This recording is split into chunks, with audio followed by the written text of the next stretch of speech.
నమస్తే, నేను మీ అరవింద్. ఈరోజు మనం వేములవాడలో ఉన్నాం. ఇక్కడ మనకి వీరగొని హనుమాంబ బసవయ్య పేర్లతో ఒక పౌర గ్రంథాలయం ఉంది. దాన్ని స్థాపించిన ఆంజనేయులు గౌడ్ గారితో మనం ఈరోజు మాట్లాడడానికి వచ్చినాము. 1978 నుంచి తన సొంత డబ్బులతో ఈ గ్రంథాలయాన్ని చిన్న అగ్గిపెట్ట బుక్ దగ్గర నుండి తాళపత్ర గ్రంథాల దగ్గర నుండి చాలా సేకరించి ఈ గ్రంథాలయాన్ని నడుపుతున్నారు. తనకు ఒక 15 to 30 మెంబర్స్ స్టూడెంట్స్ కూడా ఉన్నారు. ఇక్కడికి వచ్చి చదువుకొని వెళ్ళేవాళ్ళు ఫ్రీగా, ఎవరి దగ్గర ఒక రూపాయి కూడా ఆశించకుండా నడిపిస్తున్నారు. ఈ గ్రంథాలయం గురించి మనం ఈరోజు తెలుసుకుందాం. సార్ నమస్తే. నమస్తే అరవింద్. ఈరోజు చాలా సుదినం. నా గురించి మీరు ఈ కార్యక్రమం చేస్తున్నందుకు మీ యాజమాన్యానికి ధన్యవాదాలు తెలియజేస్తున్నాను. Thank you sir. సార్ మీరు ఎప్పుడు 1978లో ఇది స్టార్ట్ చేసింది కదా? 1977లో ఇక్కడ JNMSలో హెడ్ మాస్టర్గా పనిచేస్తున్నప్పుడే నేను 6వ తరగతి గరేపల్లిలో 6వ తరగతిలో చదువుకున్నప్పుడు ఉపాధ్యాయుల ప్రోత్సాహంతో ఇక్కడ పుస్తక పఠనం అలవాటైంది. అప్పటి నుండి నేను మా టీచర్లతోని దినపత్రికలు ఇంగ్లీష్ పేపర్ తెప్పించుకునేవాడిని కరీంనగర్ నుంచి గరేపల్లి. 6వ తరగతిలో అప్పుడు ఏంటి హిందూ పేపర్, డెక్కన్ క్రానికల్, ఆంధ్రభూమి వాళ్ళ ఒక 9 రూపాయలు ఇస్తే ఆ సార్ తీసుకువచ్చేది నాకు రోజు ఒకటి పేపర్ బిడ్డ. ఆ విధంగా మిగతా పత్రికలు కూడా అన్ని రకాల పత్రికలు పోస్ట్ ద్వారా తెప్పించుకునేవాడిని. హిందీ, ఇంగ్లీష్, తెలుగు 3 భాషల్లో. అంటే ఈ ప్రభావం టీచర్ల యొక్క ప్రభావం నాపై కంప్లీట్గా పడ్డది. తర్వాత అమ్మ నాన్న వాళ్ళ ఒక పేదరికం నుంచి వచ్చిన, మధ్యతరగతి నుంచి వచ్చిన కుటుంబం, గీత కార్మిక కుటుంబం. మా నాన్నగారు చెట్లు గీసేవాడు. ముగ్గురు నేను పెద్దవాడిని, రెండవవాడు రాజేష్, మూడవవాడు ప్రభాకర్, ఒక సోదరి ఉండేది, 4.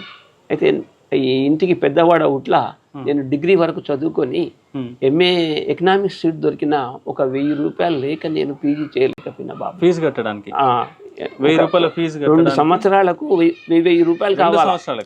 500. అప్పుడు హాస్టల్ అక్కడ యూనివర్సిటీలో ఉండేది. మంచి నేను ప్రొఫెసర్ అయ్యేవాడిని. అయితే ఆ బాధ నాన్నని ఇంకా కష్టపెట్టేందుకు ఇదే చిన్న ఉద్యోగం చేసుకుంటూ తమ్ముళ్ళను చదివించుకుంటూ చెల్లెళ్ళు వీళ్ళందరినీ పోషించుకుంటూ కుటుంబాన్ని చేసుకోవాలి. ఒక మధ్యతరగతి కుటుంబం కాబట్టి, మన గీత కార్మిక కుటుంబం, పేద వెనుకబడిన తరగతి చెందిన వాళ్ళం. అప్పుడు ఆ రోజుల్లో ఎవరు సహాయం చేయలేదు. చాలా కష్టపడి, అప్పుడు ఆ రోజుల్లో హాస్టల్స్ కూడా లేవు. మేము కరీంనగర్లో చదువుకున్నప్పుడు గంట సేపు ఒక లైబ్రరీలో గడుపుతుంటే నాన్న రూమ్ కిరాయి తీసుకొని వంట చేసుకొని PUC BA 68 నుంచి 73 వరకు SRR కాలేజ్ కరీంనగర్లో చదువుకున్న బిడ్డ. 1వ తరగతి నుంచి 11వ తరగతి వరకు గర్రేపల్లి జిల్లా పరిషత్ హై స్కూల్లో చదువుకున్నా. 75, 76లో BEd చేశాను. చేసిన తర్వాత ఇక్కడికి నేను ప్రైవేట్ స్కూల్లో హెడ్ మాస్టర్గా 43 రోజులు పనిచేశాను. అక్కడి నుంచి సంస్థ పాఠశాలలో ఇంగ్లీష్ టీచర్గా నాకు అపాయింట్మెంట్ అయ్యింది. అప్పటి నుంచి నేను ఈ పిల్లల కోసం మబ్బుల 4 గంటలకు ఒక మోడల్ స్కూల్ రెసిడెన్షియల్ టైప్ లాగా విద్యార్థులకు నేను సేవ చేశాను. 4 గంటలకు లేపడం, ధ్యానము, మెడిటేషన్, తర్వాత యోగా, తర్వాత Bhagavad Gita, moral values, sports, all varieties. పిల్లలకు బాగా సంరక్షణ, తర్వాత అనారోగ్యంగా ఉన్నా కూడా పిల్లల్ని హాస్పిటల్ తీసుకువెళ్ళి ట్రీట్మెంట్ ఇప్పించి సొంత డబ్బులతో పెట్టించుకొని తీసుకునేవాడిని. ఆ విధంగా కేర్ తీసుకునేవాడిని. తల్లిదండ్రులు నాకు అప్పచెప్పేవారు. ఈ రామ్ గోపాల్ రావు వాళ్ళ తండ్రి నాకు అప్పచెప్పాడు. ఇక్కడ ఇప్పుడు చైతన్య కాలేజీలో పనిచేస్తున్నాడు నా శిష్యుడు. అట్నే ఢిల్లీలో ప్రొఫెసర్స్, ఉస్మానియాలో పనిచేస్తున్నారు, తిరుపతిలో పనిచేస్తున్నారు ప్రొఫెసర్స్, తర్వాత అమెరికాలో ఉన్నారు. అన్ని దేశాల్లో ఒక 5,000 మంది శిష్యులను కలిగి ఉన్న బిడ్డ. 5,000 శిష్యులు. నాకు నిజమైన సంపద నా శిష్య సంపద అని చెప్పుకుంటా, ఈ గ్రంథాలయం అని చెప్పుకుంటా. గాలి, నీరు, ఆహారం ఎలా అవసరమో అందరికీ ఈ నా దగ్గర ఉన్నటువంటి పుస్తక జ్ఞానాన్ని 10 మందికి అందరికి అందజేయాలనే సదుద్దేశంతో ఈ గ్రంథాలయం నిర్మించారు అమ్మ నాన్న పేరు మీద. మీరు ఇప్పుడు మీ సంపాదన ఇట్లా ప్రజల కోసం అంటే లైబ్రరీ మీద ఖర్చు పెట్టేసి 10 లక్షలు ఖర్చు పెట్టాను 100 రోజుల్లో. వాళ్ళు ఎప్పుడు ఆబ్జెక్షన్ చెప్పలేదు. వాళ్ళని చదివించాం. భార్యను చూసుకున్నాం, పిల్లలను చూసుకున్నాం, కోడలను చూసుకున్నాం, అందరిని చూసుకున్నాం బిడ్డ. ఎవరిని ఎలాంటి ఇబ్బంది పడలేదు. ఇక్కడ బుక్స్ ఎక్కడెక్కడ నుంచి తెప్పించారు? అన్నీ నేను చిన్నప్పటి నుంచి 95% కొనుక్కున్నాయి. తర్వాత దాశరథి రంగాచార్య మహానుభావుడు ఒక 3000 పుస్తకాలు ఇచ్చాడు. తర్వాత వేమగంటి నరసింహాచార్యులు అన్ని 1000 పుస్తకాలు ఇచ్చాడు. దేశపతి శ్రీనివాస్ గారు 1000 పుస్తకాలు ఇచ్చాడు. తర్వాత మచిలీపట్నం నుంచి తర్వాత మన డాక్టర్ రావి శారద ఒక 10,000 పుస్తకాలు పంపించింది. శివప్రసాద్ ఇక్కడ లోకల్ గా పనిచేసే వాళ్ళు లైబ్రరీ జుంబో ఆ మహానుభావుడు ఒక 500 పుస్తకాలు. ఆ తర్వాత పిన్నంశెట్టి కిషన్ 500 పుస్తకాలు.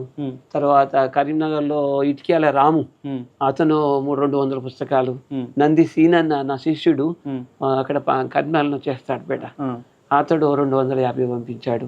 ఎక్కడెక్కడ నా శిష్యులు ఉన్నారో ఇండియా వైడ్ నుంచి నేను అన్ని కొనుక్కున్నా సాధ్యమైనంత వరకు.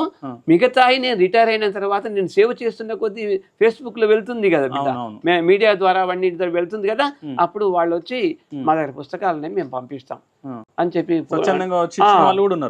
ట్రాన్స్పోర్ట్ ద్వారా పంపించారు నాన్న. పోస్ట్ మన ఈ తాళపత్ర గ్రంథాలు నా శిష్యుడు ఇచ్చాడు సార్. అయితే నేను 40 ఏళ్ల నుంచి నాకు కావాలా, నేను బిజినెస్ కోసం కాదు, వ్యాపార కోసం కాదు, ఈ ముందు తరాల వాళ్ళకు చెప్పాలరా బాబు అని చెప్తే నా శిష్యుడే నా దగ్గర చదువుకున్న పిల్లవాడు చొప్పకట్ల అశోక్ బాణు ఆ అబ్బాయి నా దగ్గర నేను ఉన్నాయి, ఇవి మీ గ్రంథాలయంకి ఇస్తా అని చెప్పి ఇచ్చి తను రాసిన పుస్తకం కూడా ఇచ్చాడు సార్. ఇచ్చాడు నాన్న. ఇది ఇప్పుడు ఈ తాళపత్ర గ్రంథాలు దేంతో రాస్తారు? గంటంతో రాశారు. ఆ గంటం మీరు కాయిన్ కలెక్షన్, తర్వాత కరెన్సీ కలెక్షన్, తర్వాత స్టాంప్స్ కలెక్షన్, ఒక 3000 పోస్టల్ స్టాంప్స్ కలెక్షన్ చేశాను సార్. తాళపత్ర గ్రంథాలు ఇవి చేశాను. తర్వాత మన వేములవాడ నా శిష్యుడే ఇచ్చాడు ఈ తాళపత్ర గ్రంథాలు. ఆదిలాబాద్ జిల్లాల నుంచి సర్వీస్ చేసేటప్పుడు ఇచ్చేసాడు. ఇది ఫారిన్ కరెన్సీ, ఇండియా కరెన్సీ, అన్ని రకాల చేసిన బిడ్డ కరెన్సీ నాన్న.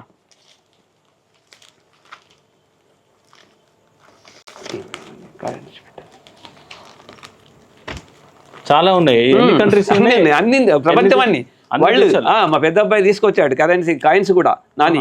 ఇవన్నీ ఉన్నాయి, అన్ని దేశాలకు సంబంధించినవి. ఇండియా అన్ని దేశాలతో సహా. ఇది భగవద్గీత నాన్న, అగ్గిపెట్టే సైజుతో సహా. గీతామకరందం ఇంత పెద్ద బుక్.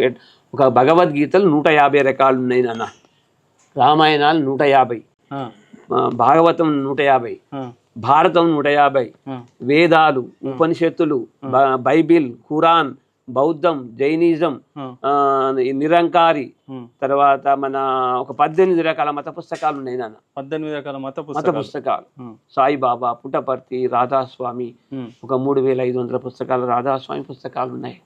ఆ గురువు గారు 4500 పుస్తకాలు రాస్తే 2500 పుస్తకాలు నేను కొనుక్కున్నా 3 భాషల్లో. నాని అమెరికాలో డాక్టరేట్ అప్పుడు ఈ గురువు గారు ఎదురుగా దాతా దయాల్ శివరత్లాల్ మహర్షి అతని పేరు. అతడు MA PhD ఆ రోజుల్లో. అమెరికా ప్రభుత్వం డాక్టరేట్ ఇచ్చేది. మీరు ఇదంతా చేసినప్పుడు మీరు ఎన్నో కష్టాలు పడి ఉంటారు. మీరు చాలా బాధ అనుభవించిన కష్టం ఉన్నది. చిన్నప్పటి నుంచి ఉన్నాయి నాకు. నేను మా నాన్న గీత కార్మికుడు. ఆ నాన్నకు కళ్ళు అమ్మాలి, ఆ డబ్బులు ఇవ్వాలా, అమ్మకి ఇవ్వాలా, నేను బడికి పోవాలా, చదువుకోవాలా. తాటి చెట్లకు నీళ్లు పోసేవాడిని ఎండాకాలం.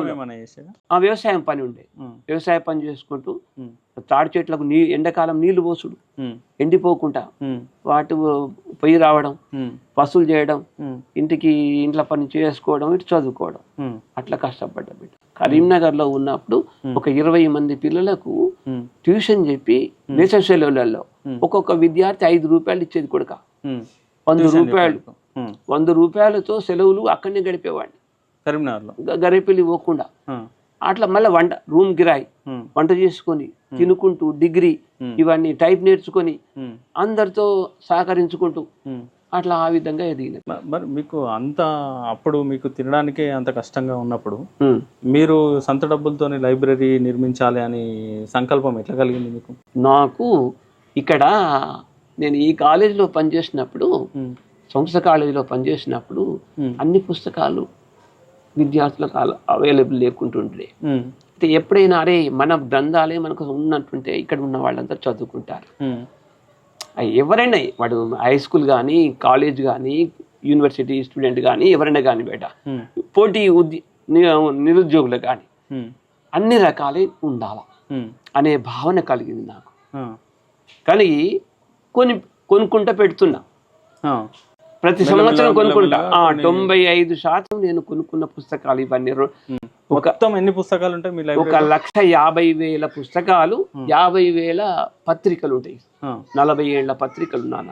సార్ మీ దగ్గర ఇంకా వేరే కలెక్షన్ ఏముంది? బుక్స్, నవలలు, జీవిత చరిత్రలు, చారిత్రక పుస్తకాలు, రాజనీతి శాస్త్రం, అంబేద్కర్ జీవిత చరిత్ర, తర్వాత 2000 శతకాలు, అన్నమయ్య కీర్తనలు 29 భాగాలు, భాగవతం, భారతం, రామాయణం, ఉపనిషత్తులు, Bible, Quran, Buddhism, Jainism, Sikhism, Sai Radhaswami, Nirankari, నాస్తికత్వం, అన్ని రకాల పుస్తకాలు పూర్వ విద్యార్థుల సమావేశం 2021లో 14/3 కరోనా సందర్భంగా తక్కువ మంది వచ్చారు. 75 మంది అనుకుంటే 200 మంది వచ్చారు బిడ్డ.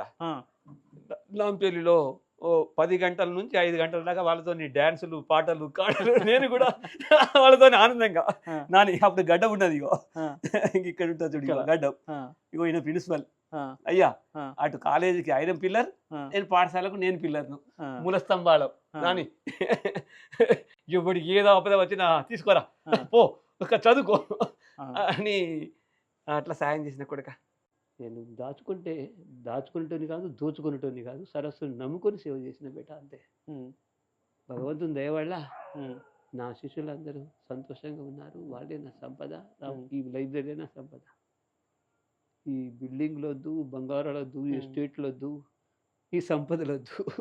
ఇదంతా నడమంతరపు వ్యవస్థ బిడ్డ. పోయేటప్పుడు 4 శిష్యులు వస్తే చాలు నాకు. అంత ప్రేమ సంపాదించుకున్న కూడా. Thank you sir. Thank you very much.